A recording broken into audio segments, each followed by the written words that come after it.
en este encuentro tenía ganas de hablar de algo que es bastante consultado, es un tema de psicogenealogía evolutiva, pero que también trasciende a otras disciplinas, se conecta con prácticamente todas las terapias complementarias y también con las terapias clásicas, que son los actos simbólicos. ¿Qué son los actos simbólicos en sí?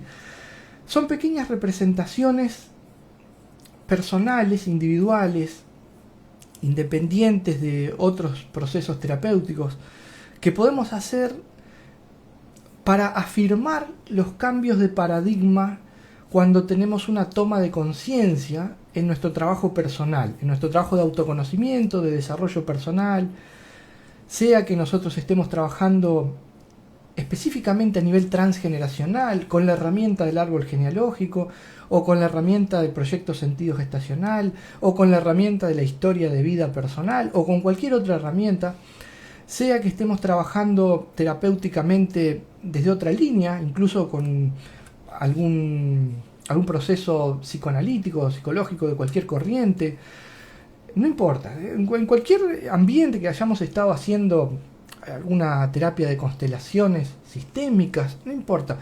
En cualquier momento ocurre que nos damos cuenta de algo, tomamos conciencia de algún mecanismo, hacemos consciente, traemos a la luz algún proceso que nos condicionaba o nos generaba algún tipo de comportamiento que queríamos cambiar o alguna tendencia que ya no queremos, a elegir o a quedarnos en determinado lugar o a no accionar o a procrastinar o lo que fuere.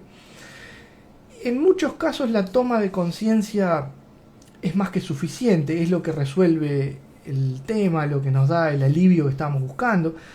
Y a veces hace falta hacer algo más, a veces hace falta hacer algo más. Y cuando hace falta hacer algo más, esta herramienta particular suele ser muy efectiva.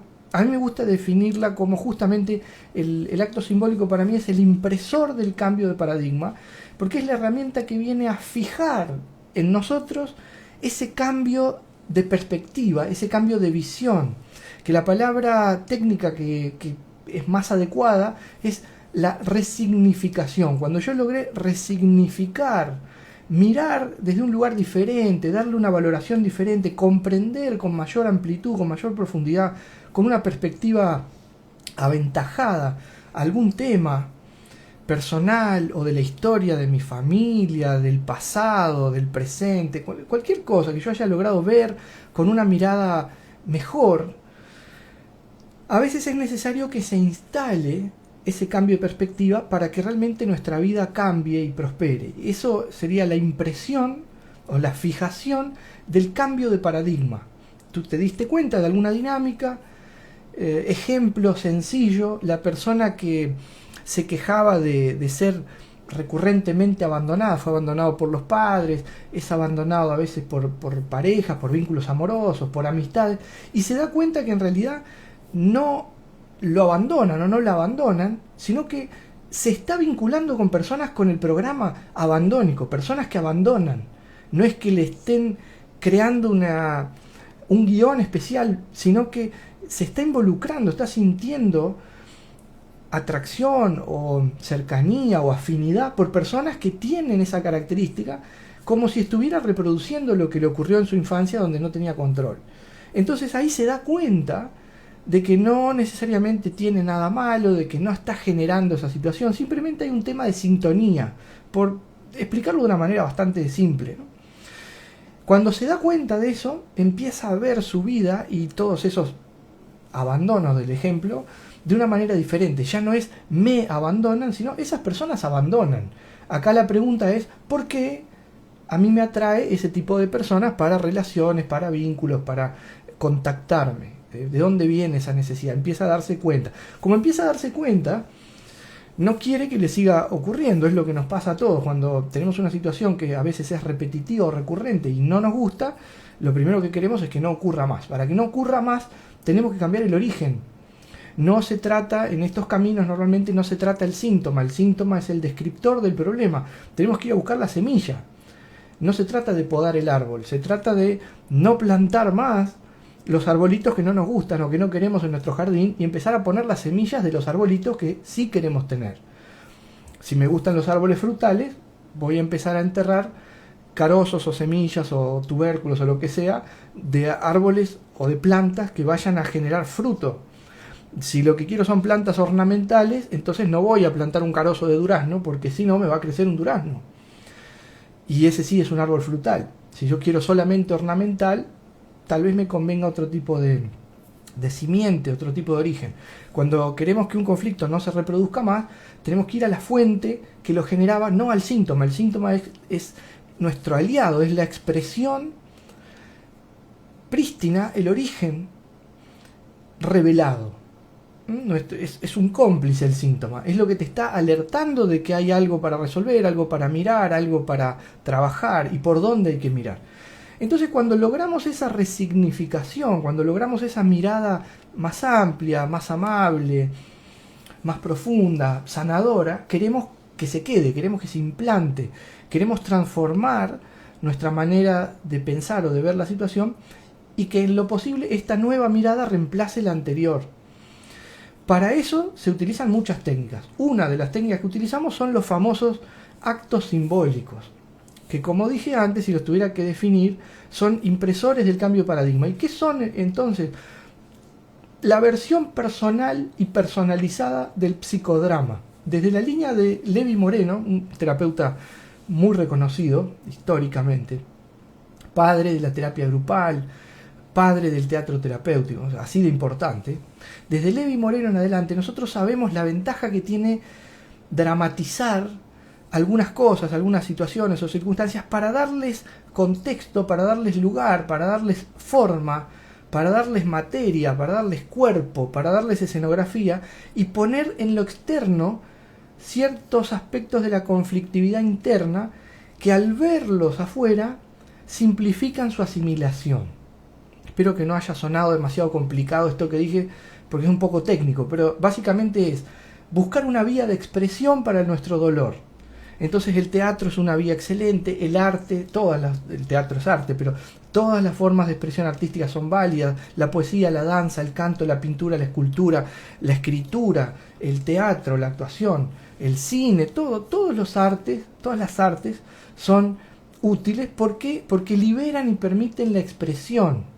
Sobre todo la permiten con libertad, eso es súper importante. Entonces, Levi Moreno se dio cuenta que muchas veces trabajando en grupos podían surgir dinámicas que son más complejas de abordar o que tienen diferentes mecanismos o diferentes formas de ser observadas en la terapéutica individual, uno a uno, y comenzó a trabajar con grupos y después se dio cuenta también de que muchas veces llevar a una actuación simbólica determinados procesos colaboraba mucho no solo con el diagnóstico, sino también con el tratamiento. Por eso, ojo, que el teatro terapéutico y todas las ramas que nacen a partir de ahí, incluyendo los actos simbólicos en cierta medida, son una herramienta tanto de diagnóstico como de tratamiento, aunque en verdad su origen y su intencionalidad primera es de tratamiento, de ayuda, de resolución, pero también sirven como diagnóstico, porque si uno observa lo que va pasando, empieza a tener información que le puede servir para demarcar el conflicto, para ver qué tonalidad tiene, para circunscribirlo de alguna manera. Y bueno, eso resulta siempre muy nutritivo porque es una realimentación de información. Entonces, yo me animaría a decir que los actos simbólicos son a la vez un modelo de diagnóstico y sobre todo de tratamiento. ¿Y qué son? Bueno, es como un pequeño psicodrama personal. Es básicamente algún tipo de fórmula que yo voy a ejecutar que me va a permitir darle lugar a algo que quiero ver o poner afuera y que lo puedo modelar de manera consciente y voluntaria. Son las dos variables que no pueden faltar a la hora de pensar en utilizar esta herramienta para nuestro beneficio o los que son terapeutas para acompañar a alguien más en su proceso. Hay dos variables que no pueden faltar, que el acto tiene que ser consciente y tiene que ser voluntario. ¿Y qué quiere decir, Lauro, eso? Bueno, quiere decir que yo tengo que saber lo que estoy haciendo, saber el para qué lo estoy haciendo, qué simbolizan las cosas, cuál es el sentido de la dinámica que voy a desarrollar, y tengo que tener la voluntad de hacerlo. No puedo hacerlo obligado, no puedo hacerlo porque mi pareja me dijo que si no lo hago me va a abandonar, no puedo hacerlo porque mi padre me amenazó de que si no lo hago me va a echar de casa, no lo puedo hacer forzado, lo tengo que hacer porque quiero hacerlo, porque entiendo el beneficio que puede tener, deseo obtener ese premio, entonces estoy dispuesto a imprimir un poco de mi voluntad para ver si puedo conquistar ese objetivo, alcanzar esa meta, llegar al podio con una sonrisa. El acto entonces es difícil de definir porque puede ser desde un pequeño ritual, como escribirle una carta a un ser que ya no está físicamente, como una despedida, un agradecimiento, una confesión, una bendición o lo que sea, y quemarla desde un pequeño ritual súper simple, muy concreto, hasta una cosa mucho más elaborada, más, si se quiere, al estilo Jodorowsky, para los que conocen Alejandro Jodorowsky, terapeuta contemporáneo que ha desarrollado muchísimo este tema, solo que por la línea de él lo llama psicomagia, acto psicomágico, porque él viene de una línea que es mucho más amiga o más hermana del proceso chamánico, entonces le pone ese nombre, está muy bien, es la misma idea. Y el acto simbólico puede tener un nivel de elaboración muy complejo. En general los actos del señor Jodorowsky se caracterizan por tener mucho impacto emocional, bastante impacto visual en general también, y en algunos casos bastante preparación por la cantidad de elementos y de pasos que conllevan. Un acto simple, como dije, puede ser escribir una carta y quemarla, o encender una velita determinado día con determinada decoración y una foto de la persona para hacer un requiem o para expresar algo, hasta poner una calabaza en el medio de la calle y romperla a martillazos para descargar de pronto el dolor o la ira o muchos sentimientos conjuntos reprimidos que pudo haber tenido una situación fea, como a lo mejor a alguna persona le ha tocado vivir un abuso o algún tipo de cosa que por ahí no encontró hasta este momento una manera de exteriorizarlo y limpiarse.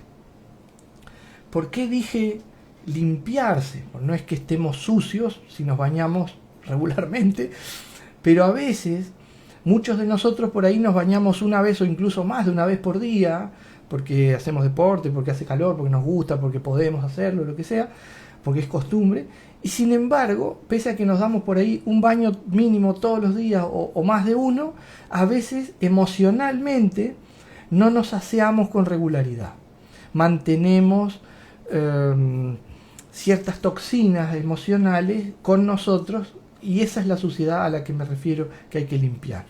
Ninguno de nosotros deja de sacar los residuos orgánicos de su domicilio, la basura de casa, no dejamos de sacarla más de un día, ¿no? De un día para el otro. A veces, si llueve, si hace mucho frío, o si hace mucho calor, hay mucho sol, o no tenemos tiempo, estamos apurados, o no generamos demasiados residuos, ni tenemos cómo compostarlos, ni nada, a veces los dejamos de un día para otro, 2 días, 3 días, pero nadie va a dejar una bolsa de residuos durante 2 semanas porque sabe que si no, esa bolsa de residuos ya comienza a tener voluntad propia, empieza a expresarse, ya decide por sí misma, empieza a cobrar vida, ¿no?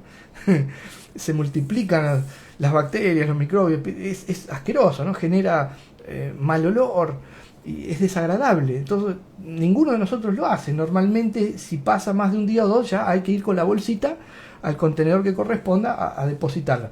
¿Por qué? Entonces, me pregunto con curiosidad, ¿por qué si los residuos de casa los sacamos todos los días, los residuos emocionales a veces los dejamos 20 años, 30 años, toda la vida, 40 años, 5 años? Bueno, la respuesta es que muchas veces son muy dolorosos. No es fácil asumir que tenemos por ahí una bolsita acá adentro con rencor, una bolsita o una bolsa con dolor, otra con angustia, con tristeza, con pena, con discordia. Y hay otras bolsas que son bastante complejas también, ¿no? Podemos encontrar que adentro nuestro a lo mejor resulta que hay alguna bolsita con celos, puede haber una bolsa de envidia, puede haber una bolsa que tenga sentimientos que no queremos ni siquiera nombrar. Bueno, con más razón sería conveniente sacarlo, exteriorizarlo. Entonces esta herramienta es muy eficaz, es de muy alta efectividad para ese tipo de cierres. Primero tiene que estar la toma de conciencia, porque si no hay toma de conciencia, no hay cambio de paradigma. Entonces yo no puedo fijar un cambio de paradigma que nunca ocurrió. Y los actos simbólicos, como dije antes, son para mí impresores del cambio de paradigma. Entonces yo tengo que, primero, querer mejorar. Para querer mejorar también tengo que asumir que tengo cosas para mejorar, que por ahí son importantes, cosas que quiero trabajar, que quiero optimizar. Una vez que acepto eso, me pongo manos a la obra a trabajar, encuentro esas cosas, eso es el proceso terapéutico, tengo que aceptarlas, que no es fácil. Muchas veces tratamos de excusarnos con nosotros mismos o a veces con los demás ante el mundo. Bueno, fue un momento, bueno, ya se me va a pasar, bla, bla, bla, bla. Sí, pero no, hay que aceptar y trabajar en eso. Cuando trabajamos en eso, a veces con ayuda, a veces de forma individual, a veces de manera grupal, vamos logrando una mejoría, un cambio de paradigma que queremos que se instale. Y cuando queremos que eso se instale, a veces ocurre de manera natural y a veces tenemos que darle una ayudita. Y cuando tenemos que darle una ayudita, ahí viene el acto simbólico. Es el pegamento que va a dejar el nuevo papelito en tu ventana con el corazoncito que dice todo bien, seguí adelante, tú puedes, confío en ti. O el papelito que todos deberíamos tener en nuestra ventana del alma, que es el papelito que dice tengo fe en ti. Es un papelito que tú pones en tu propia ventana del alma. Ese papelito no debería faltar. Tú puedes desconfiar de cualquiera, pero tienes que tener fe en ti. Si no tienes fe en ti, bueno, lo primero que tendríamos que trabajar sería eso. El primer acto simbólico que deberíamos pensar tendría que estar relacionado con, primero, trabajar que puedas reconocerte, verte como tú eres, aceptarte, amar tu singularidad y después confiar en ti. Y eso habría que imprimirlo. Y para imprimirlo, probablemente recurriríamos a uno de estos artilugios tan maravillosos que son los actos simbólicos. Pero ¿qué pasa con los actos simbólicos también? Que yo he visto por ahí, un poco con alegría de que el tema se expanda y llegue a todo el mundo, y un poco con tristeza por el maltrato que se le da, como a tantos otros temas eventualmente, que se han creado fórmulas genéricas, demasiadas, porque algunas, está bien, es como las recetas, ¿no? Bueno, una receta de masa básica está muy bien, una receta de alguna salsa, si a uno le gusta cocinar, hay que tener una receta de algún batido de frutas, de algún postre, está bien. Pero después, si a ti realmente te gusta cocinar, tienes que aprender la técnica y empezar a crear tus propias recetas. Nadie crea del vacío, nadie arranca desde el vacío, pero por lo menos darle alma, darle espíritu, agregando el toque personal. Yo a lo mejor puedo agarrar la receta de masa básica, resulta que la voy a endulzar con alguna cosa y le voy a poner trocitos de fruta y voy a hacer las laurogalletitas de fruta. No sé, por ejemplo, ¿no? Entonces, por supuesto que me voy a estar apoyando en todos los cocineros de la historia que fueron creando las diferentes cosas. No inventé la masa, no inventé el horno, pero a lo mejor el sabor específico de esas galletitas de fruta sí es un pequeño aporte de mi creatividad. Entonces tiene una peculiaridad. Eso es genial. En este ámbito, en los actos simbólicos, es súper importante que si uno va a utilizar este tipo de herramientas, conozca primero que nada las generalidades de qué se trata, cómo se deberían hacer, cuáles son no sé si llamarlo reglas, pero las paramétricas que deberíamos tener en cuenta para que sean seguros, para que sean positivos, para que sean constructivos, para que no involucren ningún tipo de riesgo, ni de desequilibrio, ni de empeoramiento, ni de acomodar un lado desacomodando el otro. Y una vez que tenemos ese conocimiento suficientemente clarificado y en cuenta, ahí tenemos que personalizarlo para la persona, seamos nosotros o un tercero, que lo va a ejecutar, que lo va a aprovechar, que lo va a vivir. Y hay que tener en cuenta que el acto simbólico requiere, lo más importante en la personalización, de un contexto. ¿Por qué? Porque no le podés dar el mismo tipo de ideas a una persona religiosa que a una persona que es atea. No le podés dar el mismo tipo de acto a una señora de 82 años que a una muchacha de 20. No le podés dar el mismo acto a un caballero de 50 años que a un señor de 70.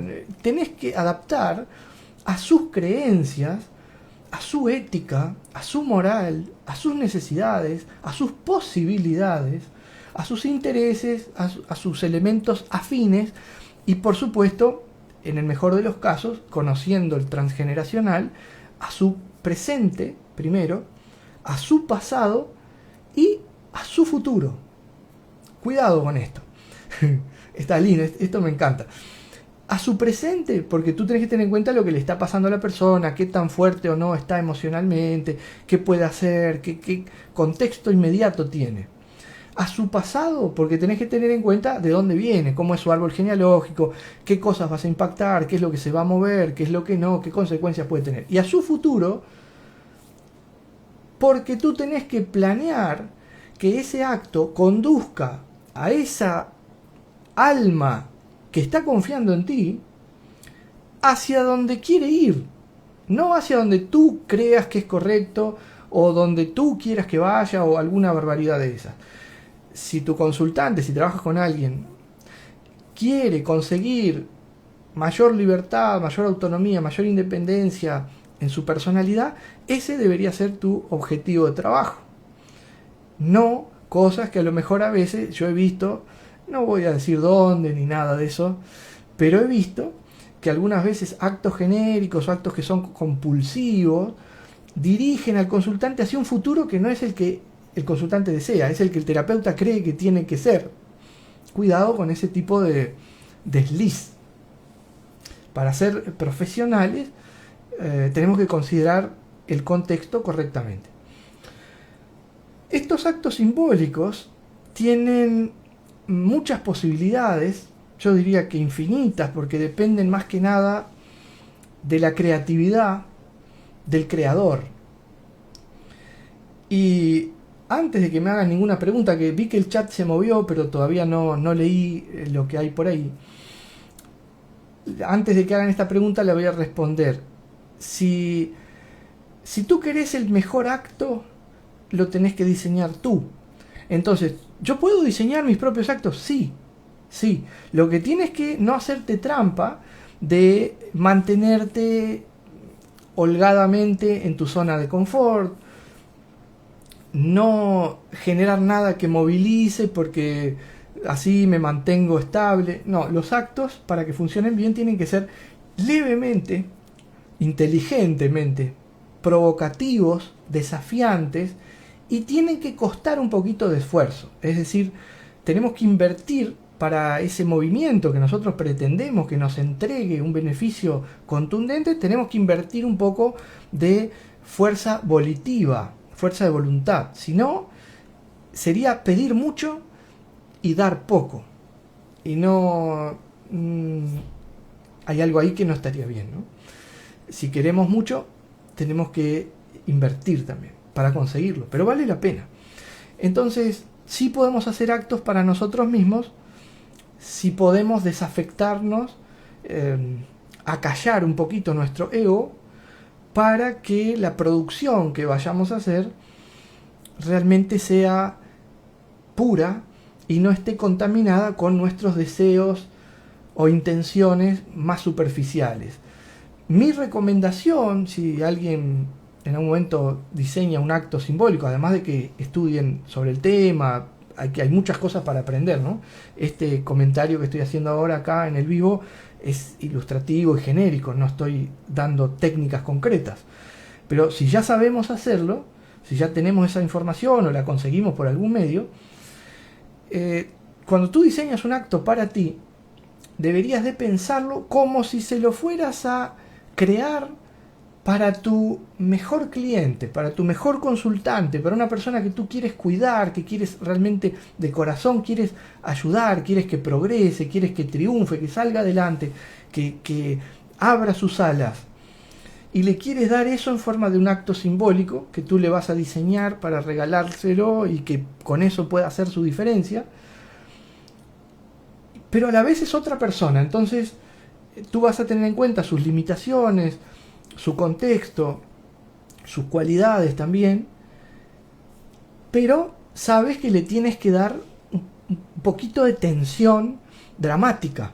Por eso yo al principio de esta conversación comentaba que los actos simbólicos tienen su raíz, su origen en las teorías del psicodrama, donde justamente la clave, la gracia, lo interesante es dramatizar, llevar a una habilitación la expresión emocional, permitir que la persona pueda hacer catarsis de cierta manera controlada a través de la personificación de sus cosas, sus emociones, sus necesidades, sus sentimientos, etcétera, situaciones.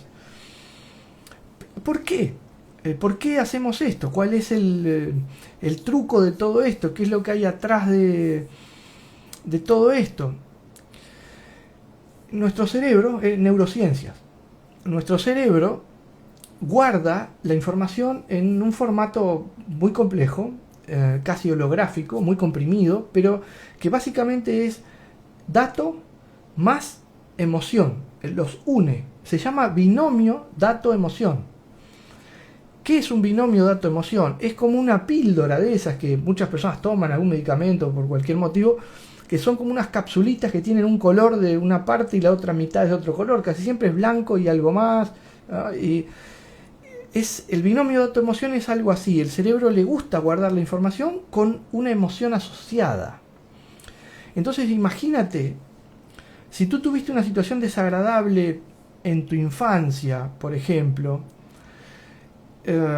y eso te generó mucho dolor, vamos a suponer que eso fue un empujón, vamos a hacer algo suave, podemos poner ejemplos muy movilizadores, mejor no. Un empujón. A una persona, a alguien le dio un empujón, no importa el contexto, pudo haber sido sin querer, pudo haber sido con desprecio, pudo haber sido como una picardía, hasta como una broma, pero para esta persona el empujón fue realmente algo muy doloroso y desagradable, lo vivió con mucha angustia. Entonces, resumiendo la idea, en su cerebro está guardado el empujón, toda esa sensación y todo ese efecto cinético con la angustia. Entonces imagínate qué pasa. Es probable que esa persona, si nos ponemos a hacer un trabajo terapéutico profundo, lo suficientemente cuidado, en determinados momentos que siente angustia, probablemente pierda el equilibrio o tienda a sentir como que se mueve. Y paralelamente y en espejo, si recibe un empujón, probablemente sienta angustia automáticamente, porque el dato trae la emoción y la emoción trae el dato. Interesante esto que acabo de contar porque es uno de los fundamentos técnicos de los actos simbólicos respaldado por la neurociencia. Me disculparán que lo estoy resumiendo muchísimo, no puedo dar muchas más bases porque si no esto sería una charla de 2 horas y en realidad era para media hora y ya estamos 30 y pocos minutos. Así que por lo menos para que puedan tener un contexto me parece que está bien. ¿Qué es lo que hacemos nosotros con el acto o en un proceso terapéutico? Traemos el dato, pero le cambiamos la emoción. O traemos la emoción, pero le cambiamos la variable de información. Entonces podemos desde actuar un empujón, donde la persona, en lugar de quedarse angustiado, callado y no hacer nada, lo devuelve, o se expresa, o no se deja empujar, o se cae al piso y hace una vuelta y y hace algún gesto payasesco y se ríe y se divierte. Algo que el cerebro esté, si el acto está bien hecho, obligado, entre comillas, obligado a cambiar ese binomio antiguo por algo nuevo, donde ya no esté asociado con la angustia, por lo tanto el empujón quede libre y la angustia quede libre. Y si yo me angustio, que sea por cualquier otra cosa que me pueda generar angustia, pero no porque me empujen, y que si alguien me empuja, no me genere angustia. A lo mejor yo estoy viajando en un ómnibus, estoy viajando haciendo la cola para abordar un avión, estoy por entrar a una cafetería y alguien sin querer me empuja, pero porque capaz que se estaba cayendo y se apoyó en mí o algo. No está bueno que eso me genere angustia, per se.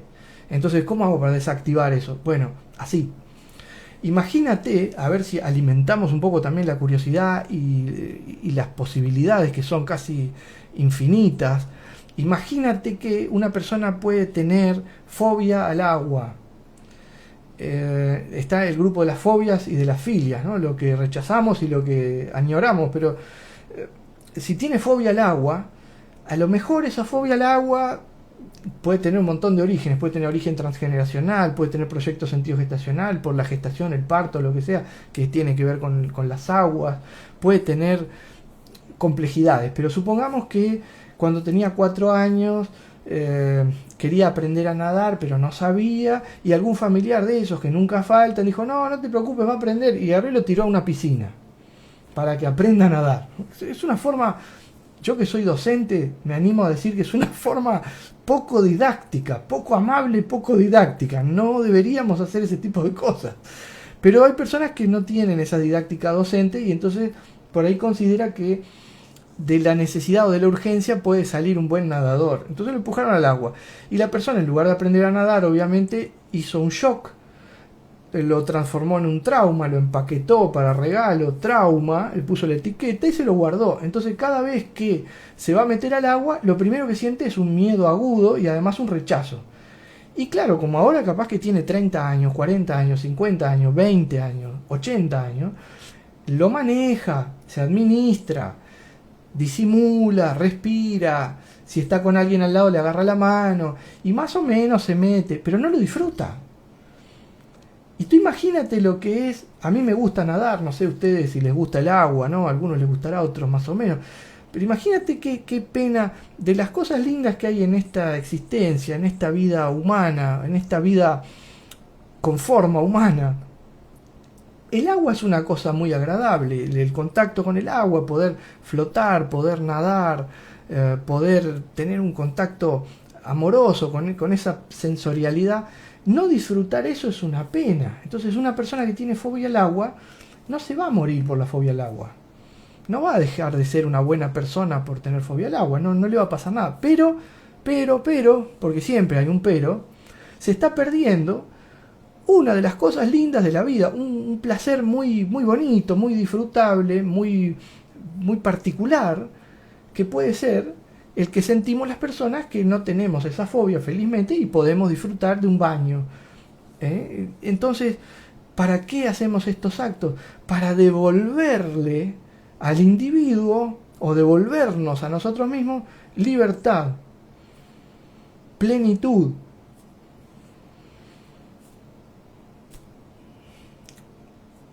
¿Qué más? Salud. Que están conectadas, estas cosas que estoy nombrando no están desconectadas, cuidado, no están desconectadas, nada está desconectado, todo tiene algún punto está hilvanado de alguna manera en el tejido de la realidad. El tejido de la realidad es muy profundo, tiene muchas dimensiones, muchas capas, muchos nodos, muchas líneas, y todo está conectado, interconectado. Los budistas hablan de un principio que a mí me parece genial, es brillante, que es el principio de la interdependencia. Todos dependemos de los demás, pero de todo lo demás, no de las personas solamente, de todo. Por ejemplo, tú para sobrevivir necesitas respirar aire, pero tiene que ser cierta calidad de aire y sobre todo tiene que tener oxígeno. Pero también necesitas beber, particularmente necesitas agua. Puedes tomar té, puedes tomar, pero tu cuerpo necesita hidratación, necesita agua. necesitas cierta temperatura para estar bien, para que tu cuerpo pueda funcionar bien. Se adapta, el cuerpo humano es maravilloso, se adapta. Pero si lo dejas a menos 40 grados mucho tiempo, probablemente va a disfuncionar. Si lo pasas de 50 a 60 grados mucho tiempo, va a disfuncionar también. Necesita una cierta presión, humedad, temperatura, alimentación, descanso, etcétera. Y también necesita higiene emocional, porque como dije antes, si no dejamos de sacar la basura de casa durante más de un día, 2, 3, ¿por qué dejamos la basura emocional durante años? Si nadie deja de bañarse más de un día o 2, salvo que tenga alguna cosa particular, ¿por qué a veces dejamos de asear nuestro corazón por años? Ya no te digo semanas, años. Bueno, la conducta se genera a partir de las convicciones, que se generan a partir del convencimiento, que se genera a partir de la experiencia, que se genera a partir de la apertura mental, y se genera esa apertura mental a través de la percepción de las opciones. Entonces nuestro trabajo muchas veces es presentar opciones para que la persona pueda experimentar, abrir su mente, percibir, ver esas opciones, evaluarlas, elegir, experimentar y decidir. Y ahí puede cambiar. A fin de cuentas, queridos amigos, los actos simbólicos también los podría definir como simplemente agentes de cambio. Y esa definición me gusta. Me gusta tanto que es la que damos en el curso de esta temática, ¿no? De agentes de cambio, impresores del cambio de paradigma. Espero que esta información les haya gustado, les sea útil. Esta temática está en la formación de psicogenealogía evolutiva, y alguna novedad también vamos a traer pronto, porque una de las últimas cositas que he estado trabajando, que estoy viendo qué formato va a tener, pero es una capacitación que tiene que ver con transgeneracional somático, que es el uso de la sensibilidad corporal para encontrar los nudos o los conflictos que podemos tener en el árbol genealógico, en nuestra historia de vida, en nuestra historia personal, especialmente haciendo foco en lo que podemos llegar a traer a nivel inconsciente, porque lo otro lo sabemos, lo que podemos mirar en el árbol genealógico, lo que podemos mapear preguntando a nuestros anteriores, a nuestros padres si están por ahí, a los abuelos, a los bisabuelos, a los hermanos, tíos, eso lo podemos conseguir. Pero lo que no podemos conseguir como información exterior, pero está en forma de síntoma, en forma de patología, en forma de dolencia, en forma de enfermedad, eso lo podemos mapear. Y el mejor mapa es nuestro cuerpo. Entonces ahí es donde mezclamos toda esta parte de psicodrama o actos simbólicos, que es más bien el clip resolutivo, con toda la parte de testeo inconsciente, que es súper rápido. A diferencia de otras técnicas, no hay duda, porque la persona no puede olvidar, ni puede mentir, ni se puede distraer, porque es el cuerpo el que habla. Es excelente, un sistema de testeo muy novedoso, que ya lo vamos a presentar dentro de poquito. Por ahora, ustedes se están enterando como primicia. Pronto va a ser un poquito más público y vamos a ver qué forma tiene. Espero que les guste, están invitados si quieren participar. Estoy tratando de ver hasta qué punto lo podemos hacer de forma presencial y también tal vez en línea, sobre todo para poder incluir a las personas que no están en una posibilidad, en un radio de acceso a la ciudad de Montevideo, donde se va a hacer presencialmente, y que no se lo pierdan, que lo puedan tener también. Por lo menos la herramienta tal vez no va a ser la misma vivencia experimental, la van a tener que probar en su entorno. Va a ser muy divertido eso también. Hay que animarse a experimentar. Tú no podés decir que no te gusta el café hasta que no tomas un café. No puedes decir que no te gusta el jugo de pomelo si no has tomado un jugo de pomelo. No puedes decir que te gusta la cereza si no has comido cereza. Entonces, no puedes decir que te falta información si no has probado un método que funcione para extraerla directamente desde lo inconsciente, sin filtros, sin barreras, sin obstáculos, sin posibilidades de delay, de tiempo, nada. Es súper rápido. Excelente. Bueno, queridos amigos, muchísimas gracias. No me ha permitido el tiempo, me extendí contando algunas cositas que quería compartir para poder leer todos los comentarios. Me los voy a guardar ahora para leerlo tranquilo y lo voy a responder en el próximo vivo, que espero hacerlo muy, muy pronto. Recuerden, acá voy a poner el número de WhatsApp que tenemos para que nos puedan enviar también algunas sugerencias si quieren de temas a tratar, preguntas, cosas que quieran que yo les conteste por esta vía, por los vivos. Normalmente estos vivos, aparte de salir por redes sociales, yo los edito y los subo al canal de YouTube. Si no están suscritos al canal de YouTube, como dice todo el mundo, suscribite, activa la campanita y todo eso para que te avise cuando vaya subiendo material nuevo. Y si todo va bien, nos vemos muy pronto por aquí o donde la sincronicidad nos acompañe. Muchísimas gracias, un gran abrazo y que tengan un hermoso día. Chao.